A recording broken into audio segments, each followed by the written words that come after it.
Okay, so like I said, the end product will be a counterfeit God-man. Now, what I want to do is I want to go into a couple more things and then close this out. This is information more on the character and the rise of the Antichrist, and should be closed out pretty quick.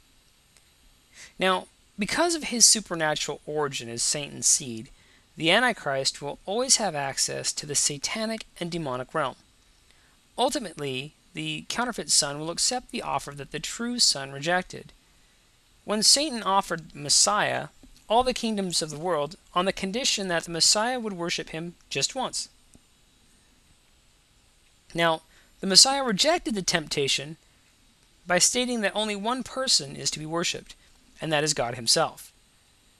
That same offer will be made to the counterfeit son, who will accept Satan's offer of the kingdoms. When this temptation is accepted by the Antichrist, it will mark the beginning of his rise to political and religious domination of the world. And you can see that in Daniel chapter 11, verses 38 through 39, and Revelation 13:2. Now, the rise to power of the Antichrist is described in two passages. The first passage is in Daniel 8:23 through 25. And in the later time of their kingdom, when the transgressors are come to the full, a king of fierce countenance and understanding dark sentences shall stand up. And his power shall be mighty, but not by his own power. And he shall destroy wonderfully, and shall prosper and do his pleasure. And he shall destroy the mighty ones and the holy people. And through his policy he shall cause craft to prosper in his hand, and he shall magnify himself in his heart, and in their security shall he destroy many. He shall also stand up against the prince of princes, but he shall be broken without hand. Now in this passage it emphasizes that the king of fierce countenance, or the Antichrist, will have the understanding of dark sentences. This means that he will have the same supernatural abilities to solve riddles that Daniel had in Daniel 5:12. Daniel's source, of course, was God, but the source for the Antichrist will be Satan, his father. The Antichrist will have the power of the occult behind him. This is further spelled out in the following verse, where it is clearly stated that his power is going to be mighty, but it will not be his own power. In other words, the Antichrist will have access to a tremendous amount of power. However, that power is not his own, for it originates from another source, from his father, Satan. Now, he will seek to destroy the holy people of Israel with his supernatural power. Verse 25 states that he is characterized by craftiness and deceit. By these means he will lull rulers into a sense of false security and take advantage of it for the purpose of uprooting them. For a time he will prosper, that is, be successful in his goals. He shall magnify himself in his heart, and that will lead to a self-declaration of deity. 2 Thessalonians chapter 2, verses 3 through 4, Revelation chapter 13, verse 3 through 9. And he will stand against the Prince of Princes, the Messiah, and so truly be the Antichrist. A second description of his rise to power is in Daniel 11:36 through 39. And the king shall do accordingly to his will, and he shall exalt himself, and magnify himself above every god, and shall speak marvelous things against the God of gods, and he shall prosper till the indignation be accomplished. For that which is determined shall be done. Neither shall he regard the gods of his fathers, nor the desire of women, nor regard any god, for he shall magnify himself above all. But in his place shall be honor the God of fortress.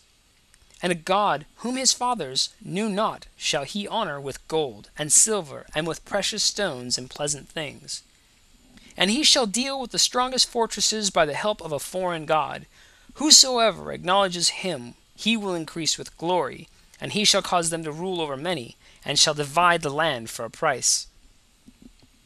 In this passage, Daniel describes the Antichrist as a willful king, characterized by self-exaltation above all men, a self-deification by magnifying himself above even God, and In his self-exaltation, he will speak against the God of gods, Daniel 7:25, defying himself and magnifying himself above all humanity. He will not desire the love of women, which is natural to men, and so he will be inhuman in his disregard of women. The enmity of Satan against womanhood continues through Satan's seed. Furthermore, he will be under the total control of Satan. The passage states that he will honor a God that his ancestors and his mothers never honored, the God of fortress, who is Satan. His policy will be that might makes right. Furthermore, with the help of this foreign god, Satan, he will be able to take over the strongest defenses in the world, and he will appear totally invincible. Those who submit to his authority and deity will be increased and given positions of status and authority in his kingdom. He will divide territory he has conquered among those who will be loyal to him and will confess him to be God. Thus, the Antichrist will be a Satan-controlled and Satan-energized being who will set out in worldwide conquest. The beginning of this conquest is seen in the first seal, through total control, though total control does not come until the middle of the tribulation. Now, I want to close this out, again, making a point. We know that up to this point, the Antichrist is energized by Satan. We know that Satan is his father. We know that he was conceived because Satan had relations with a Roman woman, and she conceived the Antichrist. We know that. Now, what we also need to understand is the death blow of the Antichrist. We want to go to Revelation 13, verses 2 through 4. Now, it's talking about a beast coming out of the sea and 10 horns with 7 heads, and that goes into further detail in Footsteps of the Messiah if you want to know what that's all about. I don't have time to get into that here. However, in verse 2, halfway down through verse 2, it says, "The dragon gave the beast power and his throne and great authority." So the dragon being Satan and the beast being the Antichrist. Now, it says, "One of the heads of the beast seemed to have a fatal wound, but the fatal wound had been healed. The whole world was astonished and followed the beast.